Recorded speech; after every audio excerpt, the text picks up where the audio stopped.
ang mga resibong nakalap ngayong hapon. Boss! NBI! Sinagip ang mga batang ito sa isang bahay sa Pampanga.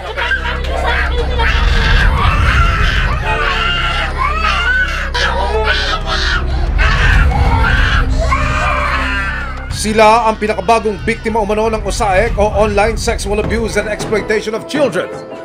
Bukod sa pang-aabuso online, iniengganyo na rin daw ng mga suspect ang foreigner nilang kliyente na dumayo sa Pilipinas para personal na abusuhin ng mga paslit.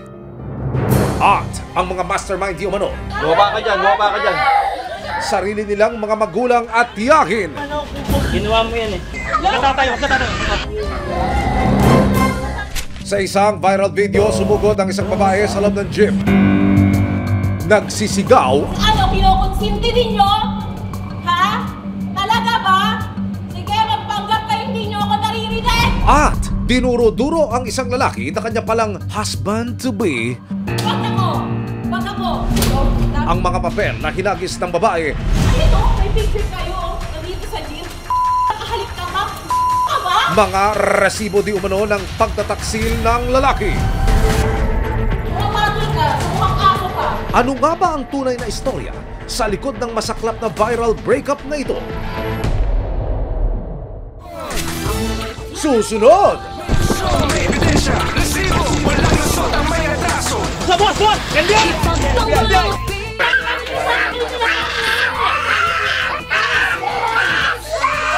May nag-offer lang po sa akin. May nag-offer po sa inyo. Po, taga dito rin po. Maraming po sila dito. Abangan mamaya unang paghaharap ng dating magkasintahan na nag-viral ang hiwalayan. Mamaya na sa Resibo! Resibo, walang lusot ang may atraso. May aksyon, may ebidensya. Resibo, walang lusot ang may atraso. Ano man reklamo, bibigyan tugon. Bawat hilaing at problema, hahanapan ng solusyon. Ito ang bago ninyong sandigan, hindi palalampasin ang mga tiwali at maling gawi. Dito, walang ligtas ang abusado at lalong walang lusot ang may atraso. Dahil ang lahat, hahanapan natin ang Resibo. Magandang hapon, ako po si Emil Sumangil. Tinutukan ng resibo ang pagtugis ng mga otoridad sa isang ina sa Pampanga na ibinebenta raw online ang kanyang mga menor de edad na anak. Pero hindi lang pala online ang kahindik-hindik na pang-aabuso at eksploitasyon umano sa mga walang kamalay-balay na musmos. December 2024, nakatanggap ng isang tip ang National Bureau of Investigation o NBI, Human Trafficking Division, mula sa isang foreign law enforcement agency. May isang ina raw na inilalako ang kanyang mga anak sa mga dayuhang kliyente. Ang ginagawa ng nanay is inaalok niya yung kanyang mga anak sa mga foreigner o sa mga banyaga. At ang pinakikita niya sa mga foreigner, yung mga hubad na larawan ng kanyang mga anak.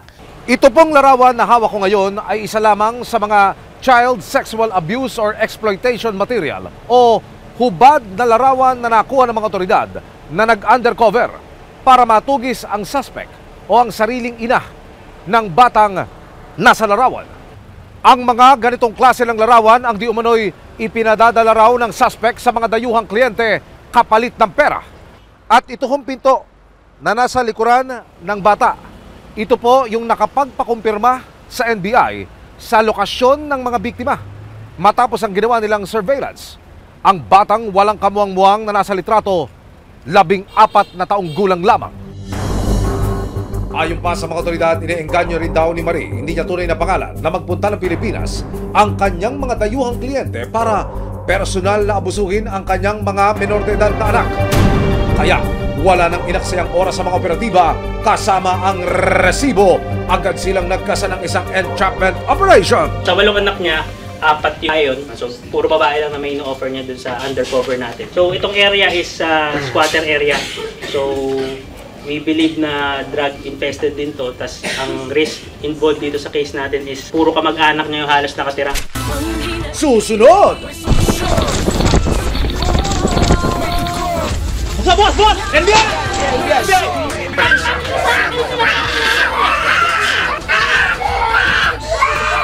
Magkasintahang ikakasal na sana, nauwi pa sa hiwalayan at lapagan ng screenshots. Ayun o, may picture kayo dito sa gym. Halik ka ha? Resibo, walang lusot ang may atraso. May aksyon, may ebidensya. Resibo, walang lusot ang may atraso.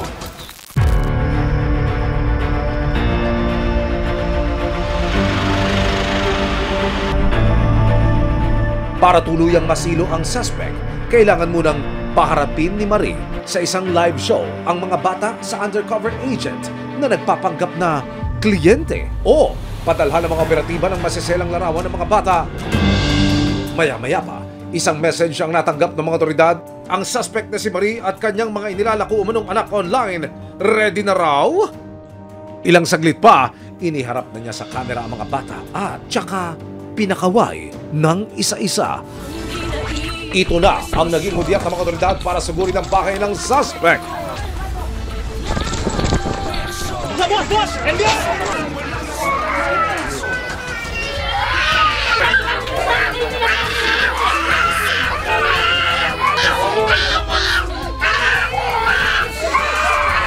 Pagpasok sa bahay, binasakan na ng karapatan sina Marie at ang kanyang kapatid na si Rona. Hindi niya tunay na pangalan. Naaresto ho namin kayo sa salang RA 11930. Binubugaw ninyo yung anak ninyo online.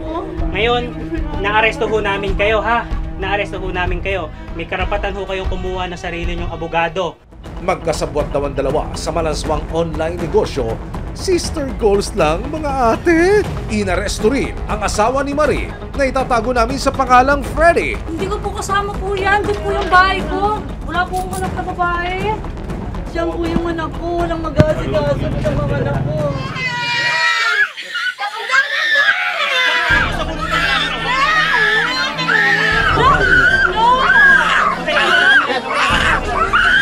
Sinagip ng mga otoridad at ng City Social Welfare Office o CSWDO mga bata.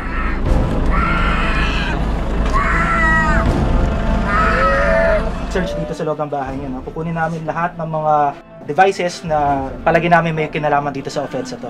Isa to. So kukunin namin siya, i-witness mo na i-dokumento namin yung pagkunin. Ha? Sa patuloy na pag-iimbestiga ng mga otoridad sa loob ng bahay sa bisa ng search warrant. Dito sa ano na to, sa lugar na to, meron tayong kuha ng mga sisams. Dito mismo ginawa yung malalaswang larawan. Especially ito, this very distinguished to. So ito yung nakapag-identify sa atin na talagang dito ginawa yung sisams materials. Same background.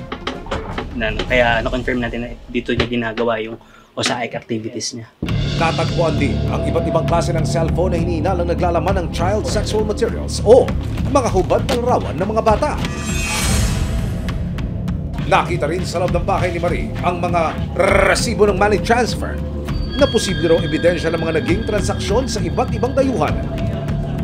Nakapanayam ng resibo ang suspect na si Marie. Paliwanag niya, may nagturo lang daw sa kanya na ibenta ang malalaswang larawan at video ng kanyang sariling mga anak. May nag-offer lang po sa akin. May nag-offer po sa inyo. Po, taga dito rin po. Maraming po sila dito. Kailan po kayo inalok? Anong taon po? Last year po, 2 beses po. Wala last year. Tansya niyo po, mga ilang beses po kayong Isang beses po. Sabi niyo po kanina, 2. Opo, tas Ngayon po, opo. Panginoon. Pero sa gitna ng aming panayam, si Marie biglang nag-iba yata ang timpla. Kanina, ang lakas-lakas mo eh. Ngayong hinahinaan ka. Sinubukan din naming kunan ng panayam ang kapatid ni Marie na si Rona. Pero si Rona, biglang nilaglag si ate. Aba, anyari sa sister girls, Rona and Marie. sabi niyo po kanina, inalok lang po kayo. Si ate ko lang po, di mo po nagaganan po. Pero alam niyo ba yung ginagawa? Oo, naturuan lang din po siya. Karamihan po talaga dito sa amin po dito, marami pong ganyan. Ano po yung ganyan? Mga sa cyber sex po silang ganyan, hindi lang po siya, nasulsulan lang po yun. Hindi po ko yung anak niya. Pero si Rona, todo deny pa rin. Doon po ako sa loob, pinapadede ko po yung anak ko. Kanina tinatanggi niyo po, sabi niyo po, hindi niyo po alam. Pero kita po kayo sa video call. Kasama po kayo sa... Wala ka nang lusot, Rona. Paliwanag naman ang asawa ni Marie na si Freddy. Wala po kayong alam na yung asawa po ninyo Ganun po yung ginagawa sa mga bata. Hindi ko po alam, ma'am. Ako, ma'am, magtatrabaho po kasi ako, ma'am. Yung construction po. Itong bahay po ninyo, ang liit lang po para hindi nyo makita. Wala mo po, ma'am. Matapos matimbog, dinala sa National Bureau of Investigation Office sa mga narestong sina Marie, Ron at Freddy. Sakaling mapatunayang nagkasala sa batas, nakakarap sila sa patong-patong na kasong paglabag sa qualified human trafficking at anti-online sexual abuse and exploitation of children. Ang penalty po para dito ay lifetime imprisonment po o habang buhay na pagkakulong at ang danyos perwisyo ay mula 2 milyon hanggang 5 milyon. Yun po yung magiging kaakibat na kaparusahan para sa paglabag sa human trafficking or qualified human trafficking para sa kaso na ito. Samantala, nito lang nakaraang Lunes, na-turn over na sa isang shelter ang mga nasagip na menor de edad. Sa tulong ng mga child psychologist, sasailalim sila sa healing process at angkop na intervention. Kami ay magkakaroon pa ng karagdagang investigasyon. Kung sakasakaling maka-build up kami ng kaso, po pwedeng sila rin ay maaresto namin dahil mag-a-apply rin kami ng search warrant para sa kanila. Hindi man maubos-ubos ang mga kaso ng online na pang-abuso sa mga bata, hindi naman titigil ang mga otoridad sa pagtutugis sa mga predator na karamihan ay mga dayuhan at trafficker na kung minsan ay kanila mismong mga magulang. Habang ang resibo patuloy na magbabantay at magpapalawak ng kamalayan tungkol sa nakababahalang isyong ito ng paglabag sa karapatan ng mga kabataan.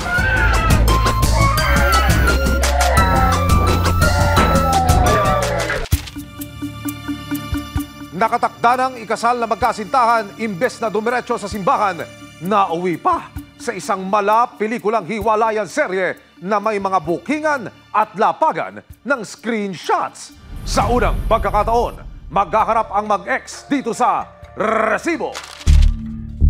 Sa isang cellphone video na umani na ng mahigit 7 million views online, makikita ang isang babae na papasok sa isang gusali at may bitbit na mga papel. Sadya niya, hindi ang isang fine dining restaurant, kundi ang gym kung saan daw nagwo-workout ang kanyang soon-to-be groom. Konsentidor ko yung mga tao dito. Agad niya itong nilapitan at kinausap, pero maya-maya pa, Wag ako! Wag ako! tinulak at dinuro-duro na niya ang lalaki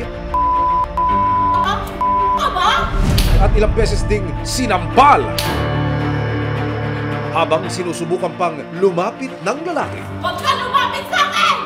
dito na iwinasiwas at inihagis ng babae ang mga dala niyang papel sa mukha ng kanyang partner. Ayun o, may picture kayo. Nandito sa jeep. Nakahalik ka pa. Ka ba? Nakilala ng resibo ang babae sa video na si Pauline at ang lalaking kanyang sinugod, ang boyfriend niyang si Anthony. Hindi nila mga tunay na pangalan. Ka ba? Hindi na raw napigilan ni Pauline ang kanyang galit nang malamang si Anthony may ibang ka-gym body na pala sa kanyang road to fitness. Nag-start na po siyang tumira sa gym and nag-start yung boxing journey niya. Tinry po namin hulihin yung girl. Gumawa po ako ng dummy account. Hanggang sa napaniwala namin yung girl na ako si sinend yung lahat ng pictures. Meron pong picture sila na nasa isang motel. May pictures din po sila sa gym na sobrang intimate ng posings. Ayun o, may picture kayo. Nandito sa jeep. Nakahalik ka pa. Ka ba?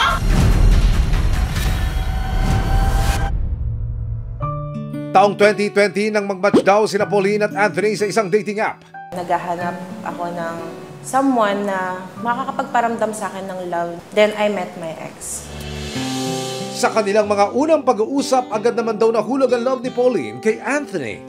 Nung nakita ko pa lang po siya pagbukas ng kotse, nung sinundo niya ako sa kanto namin. Siya po talaga yung papakasalan ko someday. Makalipas ang 2 buwan bilang magkasindahan, napagdesisyonan daw agad ni Pauline at Anthony na magsama na sa isang bahay.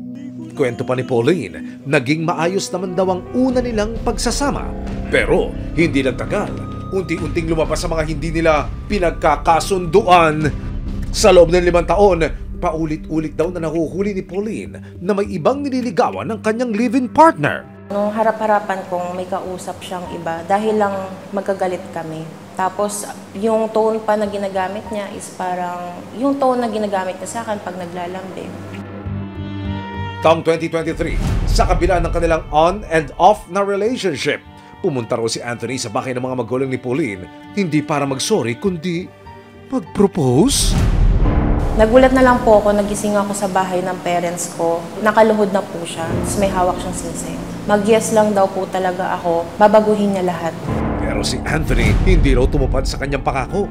December 2024, kwento ni Pauline, natuklasan niyang may pinagkakaabalakan na namang iba si Anthony. Pinakita ng friends ko na may pinost na siya sa social media na kasama niya yung babae.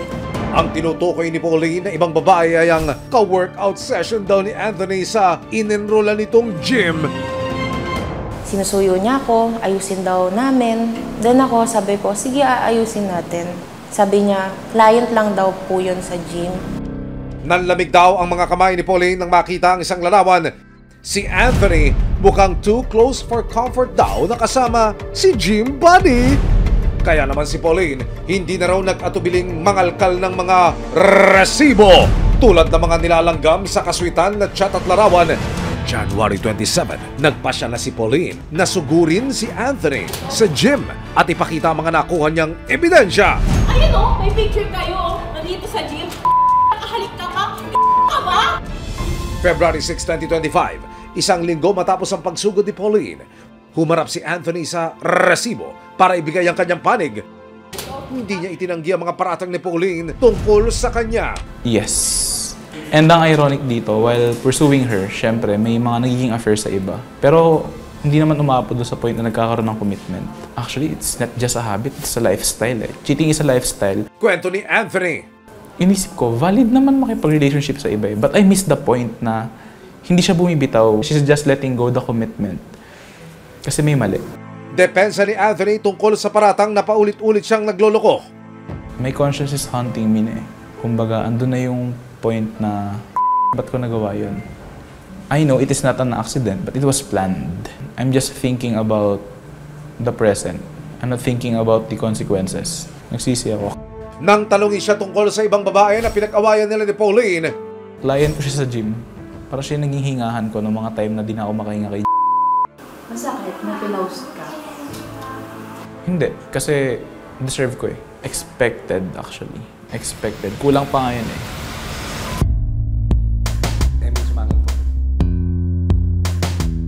So, ang binabanggit ni Sir sobra 5 beses, hindi lang 1, 2, 3. Ano ho yun?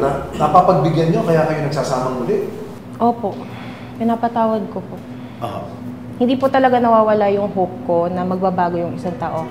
Actually sir, wala akong excuse doon eh. Totoo po lahat yung sinabi niya. And unexplainable din po if I'm going to tell it. Kasi yung cheating itself, hindi naman siya accident eh. It is planned. And ano ba yung hinahanap mo? Na hindi mo nakita rito kay parang daling ka dyan sa ganyang klase ng ikamoy, maling gawa? Actually, wala naman. Wala naman siya naging pagkukulang. Ako po yung talagang totally may mali and accountable dito sa mga nangyayari. Kasi ako yung nag-initiate ng action eh. Sa gitna ng harapan, may ibinahagi si Anthony. Ikaw, anong ginawa mo para isalba itong relasyon ninyo? Meron ba? Meron, sir. Ano po yun? Yun, nagpa-therapy kami. The only mistake siguro na ginawa ko is I did not follow what the therapist said to me. Ano yung bilin ng therapist sa iyo na hindi mo sinunod?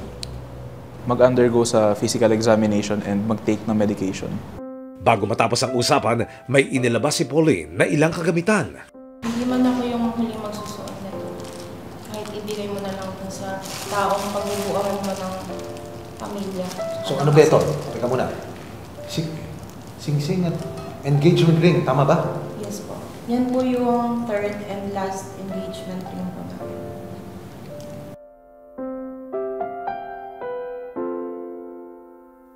Sa giling na rin ni Anthony, minabuti ng resibo na ilapit siya sa isang psychologist. My initial impression of this condition is he may have borderline personality disorder. I can imagine there symptoms are very intense, he can be held accountable for his behavior now because he knows what is right and wrong. He knows that there are certain behaviors that need to be hidden kasi mali. Cheating is a choice. Cheating is cheating. Paglilinaw ng eksperto. Kung halimbawa we know a certain condition can affect yung pinaka-life natin, we have to seek professional help already. Para kina Pauline at Anthony, masyado pa raw maaga para maghilom ang mga sugat na iniwan ng kanilang relasyon. Si Pauline, piniling makasama ang mga kaibigan sa kanyang kaarawan noong February 10. Isang hakbang na raw ito para makausad at mag-move on. Para naman kay Anthony, nagsisilbi raw na matinding aral sa kanya ang nagwakas na relasyon. I would also like to take this opportunity to say sorry to everyone na naging victim ko. I know to myself that sorry is not enough. Ngayong buwan ng mga puso, hindi lahat ay nadaraan sa ingranding mga regalo at pagromansa. May iba na pinipiling unahin at makalin ang sarili bago ang iba.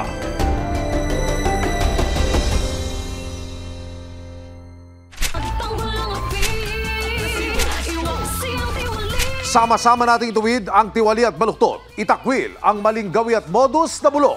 Walang ligtas ang kabisado at lalong walang lusot ang may atraso. Dahil ang lahat, hahanapan natin ang resibo. Hanggang sa muli, ako po si Emil Sumangil. May aksyon, may ebidensya, resibo, walang lusot ang may atraso.